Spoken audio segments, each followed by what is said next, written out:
ভারত সফরে গিয়ে দেশটিতে প্রবেশ না করে বাংলাদেশে ফিরে আসার বিষয়ে কথা বলেছেন প্রধানমন্ত্রীর তথ্য উপদেষ্টা জাহেদুর রহমান। মঙ্গলবার এক সংবাদ সম্মেলনে তিনি জানান, এই ঘটনার তাৎক্ষণিক প্রতিবাদ হিসেবেই ভারত থেকে ফিরে এসেছেন তিনি। তবে বিমানবন্দরে আটকে রাখার খবর সঠিক নয়। তিনি আরও বলেন, এ ঘটনা দুই দেশের সম্পর্কে কোনো প্রভাব ফেলবে না। ভারতের সঙ্গে যৌক্তিক সম্পর্ক চায় বাংলাদেশ, তবে দেশের আত্মসম্মান বিকিয়ে কোনো সম্পর্ক সরকার করবে না। নন ইনভার্টার এসির দামে ঘরে আনুন বিদ্যুৎ সাশ্রয়ী ইনভার্টার এসি।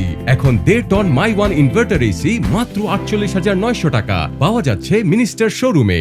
এর আগে গত রোববার ভারতের ইন্ডিয়ান ওশান ড্রিম অ্যাসোসিয়েশনের এক অনুষ্ঠানে যোগ দিতে ঢাকা ছাড়েন প্রধানমন্ত্রীর উপদেষ্টা। তবে দিল্লি বিমানবন্দরে পৌঁছানোর পর ইমিগ্রেশন কর্তৃপক্ষের বাধার মুখে পড়েন তিনি। কোনো ব্যাখ্যা ছাড়াই 2.5 ঘন্টা বসিয়ে রাখার পর শেষ পর্যন্ত দিল্লিতে প্রবেশ না করেই তিনি ঢাকার উদ্দেশ্যে রওনা দেন। এই ঘটনা নিয়ে কূটনৈতিক অঙ্গনে বেশ আলোচনার জন্ম দিয়েছে। এদিকে এই ঘটনাকে কেন্দ্র করে সোমবার ঢাকায় ভারতের ভারপ্রাপ্ত হাইকমিশনার পবন ভাড়াকে তলব করা হয়। দিল্লি বিমানবন্দরে অনাকাঙ্ক্ষিত ঘটনায় তার কাছে তীব্র অসন্তোষ জানিয়েছে পররাষ্ট্র মন্ত্রণালয়।